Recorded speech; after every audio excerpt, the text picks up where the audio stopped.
IPS Ajaypal Sharma के बाद बंगाल में होगी अनुज चौधरी की एंट्री। क्या बंगाल की धरती पर उतरेगा योगी का दूसरा सिंघम? पहले अजयपाल शर्मा ने बंगाल में खलबली मचाई, अब अनुज चौधरी के बंगाल जाने की खबर आई।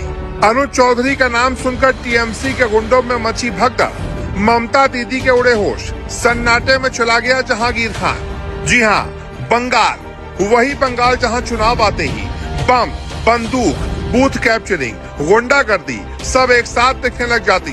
और इसी बंगाल में जब आईपीएस अजयपाल शर्मा पहुंचे तो टीएमसी के कई कट्टर कार्यकर्ता ऐसे गायब हो गए जैसे बिजली जाते ही चूहा बिल में घुस जाता है। लेकिन अब जो खबर सामने आ रही है वो ममता बनर्जी के लिए सिर्फ चिंता ही नहीं, ये तो सीधा राजनीतिक तूफान है। क्योंकि चर्चा है कि अब बंगाल में एंट्री हो सकती है अनुज चौधरी की। जी हाँ, वही अनुज चौधरी जिनका नाम सुनते ही दंगाइयों की रीढ़ में झंझनाहट दौड़ जाती है, जिनका नाम सुनते ही दंगाइयों के पैर कांपने लग जाते हैं। सोशल मीडिया पर लोग खुलकर कह रहे हैं अजयपाल शर्मा के साथ पहलवान अनुज चौधरी को भी भेजना चाहिए था, मजा आ जाता। अब सवाल सीधा है, क्या योगी का दूसरा सिंघम बंगाल में उतरने वाला है? क्या ममता के गुंडा राज पर अब अंतिम चोट पड़ने वाली है? देखिए, सोशल मीडिया पर एक पोस्ट तेजी से वायरल हो रहा है।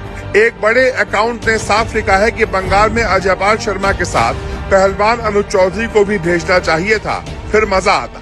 आगे लिखा कि अजय शर्मा के ऊपर एफआईआर दर्ज कराने वाले टीएमसी वालों सुनो, बंगाल में तुम्हारी जितनी सीटें नहीं उससे ज्यादा उसने 500 प्लस एनकाउंटर किए हैं। अब आप समझिए, ये पोस्ट कोई आम पोस्ट नहीं है, ये बंगाल के उन गुंडों के लिए खुला अल्टीमेटम है जो सोचते हैं कि चुनाव में हंगामा करो, बूथ लूट लो, लोगों को पीटो और फिर राजनीतिक ताकत के दम पर बच जाओ।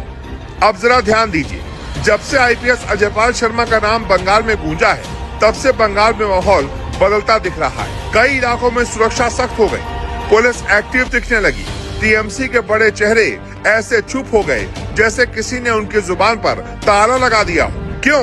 क्योंकि अजयपाल शर्मा का रिकॉर्ड सिर्फ कागजी नहीं है, ये वो अफसर है जो गुंडों को नेता नहीं सीधा अपराधी समझता है।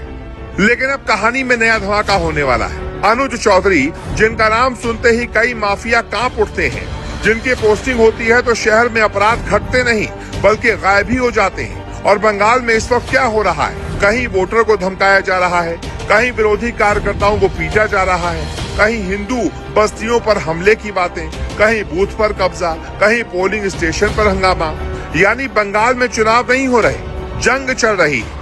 और इसी जंग के बीच अगर अनुज चौधरी जैसे अफसर की एंट्री हो गई तो भाई बंगाल में पहली बार टीएमसी के गुंडे समझेंगे कि कानून सिर्फ किताब में नहीं होता, वो जमीन पर भी चलता है। और अब जरा ध्यान से सुनिए, क्योंकि बंगाल का ये चुनाव अब चुनाव नहीं रह गया, ये अब युद्ध का मैदान बन चुका है, ये अब जंग का अखाड़ा बन चुका है। एक तरफ बीजेपी ने अपनी पूरी ताकत झोंक दी है, दूसरी तरफ टीएमसी ने भी अपना पूरा सिस्टम झोंक दिया है। यहाँ वोट नहीं मांगे जा रहे, यहाँ सत्ता छीनी जा रही है। ममता बनर्जी को इस बार अपनी कुर्सी बचाने की नहीं, अपनी राजनीतिक इज्जत बचाने की लड़ाई लड़नी पड़ रही है। क्योंकि उन्हें पता है अगर बंगाल हाथ से गया तो सिर्फ सरकार नहीं जाएगी, टीएमसी की पूरी कहानी खत्म हो जाएगी।